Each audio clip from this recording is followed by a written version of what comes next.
Multi-million dollar deals at the Licensing Expo 2021. Hey everybody, my name is Marcella Dominguez and I welcome you back to another video. Make sure you hit the bell button down below so you can be notified of when I release more videos just like this one. So this past week I had the opportunity to attend the Licensing Expo, and because of COVID, I had the opportunity to attend virtually.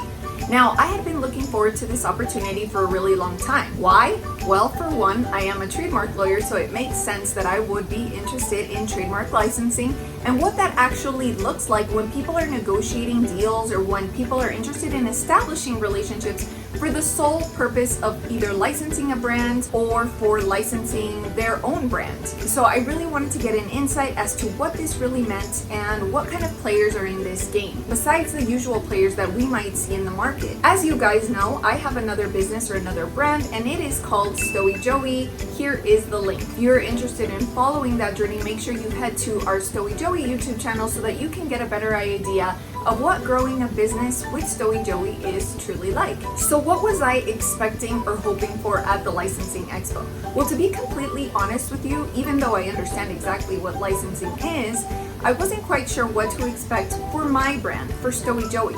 So I went in there representing my company, Stowy Joey, and hoping to get a licensing deal for our IP. So if you are new to the licensing world, then I want to let you know right now that you are capable of licensing different forms of IP.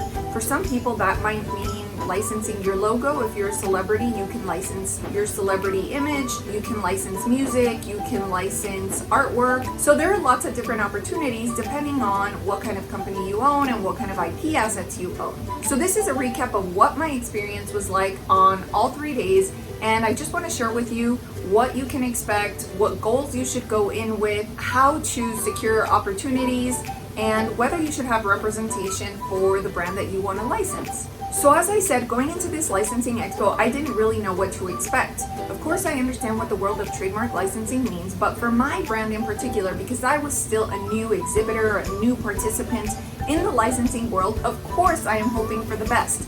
But sometimes what you're hoping for doesn't always match up with your expectations. So how do you start off at the Licensing Expo anyway? Well, you have to sign up as an exhibitor.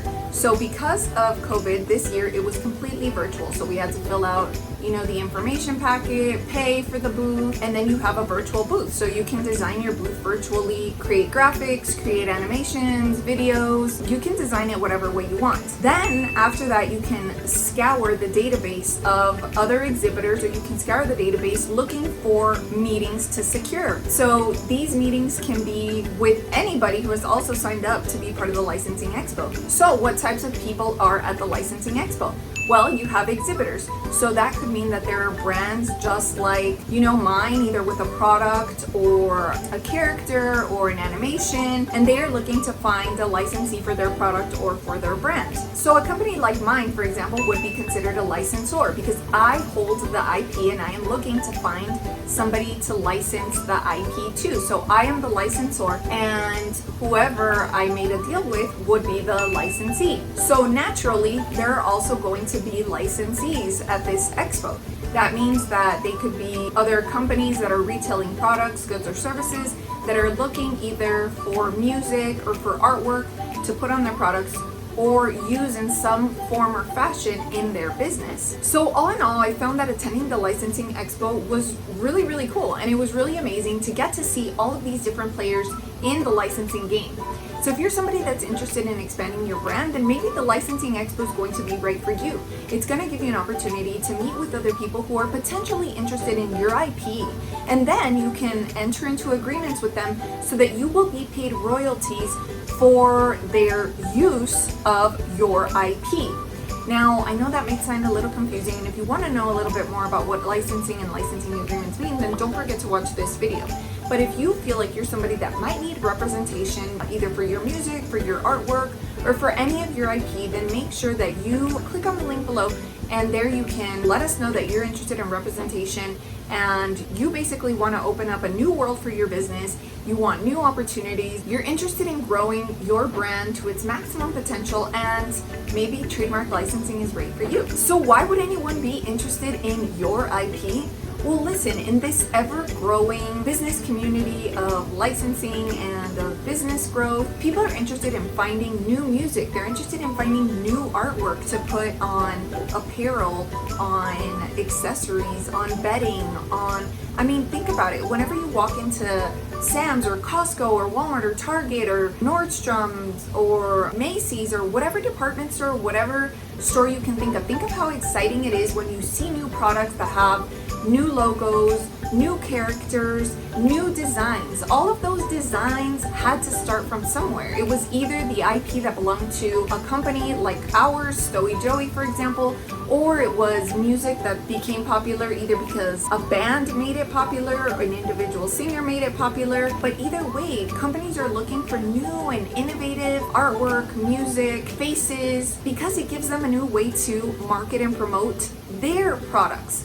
So that begs the question, does it help if you have a very popular brand already? Well, I'm sure it does help, and that's why celebrities enter this licensing world, right? They are able to put their face out there and they don't really have to explain who they are. Just as an example, I saw the company representing Daymond John at this virtual licensing expo. And so I thought to myself, okay, yeah, well, that makes sense. There are a lot of people out there in the business and entrepreneurial world that know exactly who Daymond John is.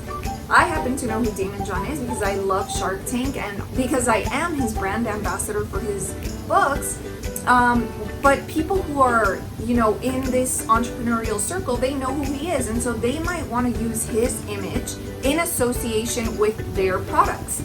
So if, for example, somebody wanted to start putting Daymond John's name on their apparel, on their bedding, or use his face, his likeness, his image, then they would have to secure a licensing deal with the licensor, which is basically the company that is representing Daymond John. So as a licensor, Daymond John is the licensor, right? But he could have a company that's representing him, so that instead of going to him directly, you would just go to his company and you would negotiate the rights to be able to use his brand on whatever products it is that you are wanting to sell, whether that be apparel, bedding, cologne, etc. Daymond John's interest in putting his name on other products has to align with whatever it is that you are promoting or whatever it is that you are selling, right? So if you're selling cigarettes and you're looking for a really famous celebrity to, align with the sale of your cigarettes, well, that might cause some friction if Daymond John doesn't want his name on cigarettes, right? Or maybe he does, I don't know. But the point is that you have to have a meeting of the minds where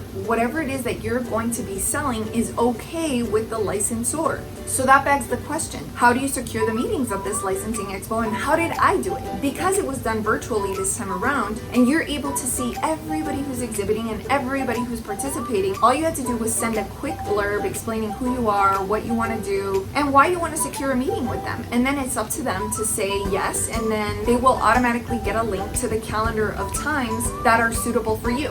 So, of course, when you sign up, you have to say I'm available during this time and this time, and then they can pick from those times that are available. Honestly, it was so well put together. It was very organized. It was very, very efficient. And so all in all, I would say that it was an awesome opportunity to maximize and leverage your brand, see where you can take it, see where you want to go. So if the licensing world is a good fit for you, or you think it's going to be a good fit for you, then make sure you scroll down into the description below, because I want to participate in the Licensing Expo again next year. And guess what? Not just with my brand, but I want to represent all of these creative brands out there that I am currently helping. So if you find it worth it to protect your brand with a registered trademark, and you're interested in growing your brand and making sure that it reaches its maximum potential, or at least, seeking out opportunities for your brand, then make sure you fill out the form that is down below, because I am super excited at the idea of representing your brand at the Licensing Expo to see what can happen with your company. So if you're a friend of mine on this channel, then you already know that I have been encouraging you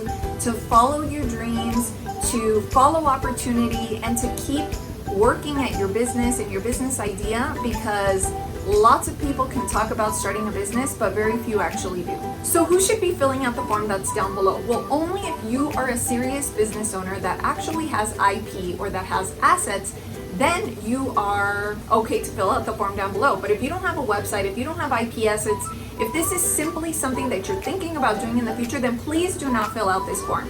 I really, really prioritize clients that are serious about their businesses, those that have a demonstrated potential to sell something. So usually that means you've invested in at least creating something that is visible to the public. If that is you, then you are okay to fill out the form below. But if you're somebody that simply has an idea right now, then please do not fill out the form below. You need to take action. You need to take some steps moving forward to show the public and to show the world that you are serious about moving forward with your business. And if you learned something in this video or you're really excited about licensing, then make sure that you hit the thumbs up button. I know that I'm super excited about licensing opportunities, so I practice what I preach, right? As a trademark lawyer, I own IP and I am interested in the licensing world as well, and I am putting my own business out there for licensing opportunities. And if I can do it for myself, then I know I can do it for you guys. So if you guys want to follow up this Story Joey story and with the opportunities that were made available to me in this licensing expo, then make sure that you click subscribe.